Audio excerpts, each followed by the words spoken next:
Patay sa kanang bahay ng isang malaking bato. Pinalilitan ng mga otoridad na nakalimutan pag-uwi ng mga bato. Sa buhay ng makita, pasado at di pa magpakain ng alaga mga manok. Pero nagulat na bundok. Sumigaw. Kasigaw mo pala po. Ano po? Lari.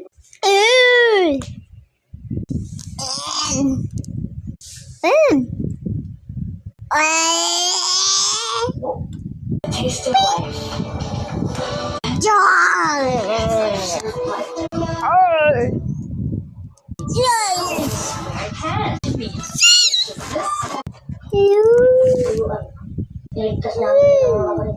Sabi yan. Ang layo ng kinawag ng mabigong pagpagulong-gulong ay Sana. alam ba ito sa loob ng bahay at dire-diretso pa ang patangin Bon. ng bahay ng mga ina sa bahay at doon ako nito sa pag-akyat ng mga barangay ng Sal. paapigay at papunsyal sa Uy. ng lubigas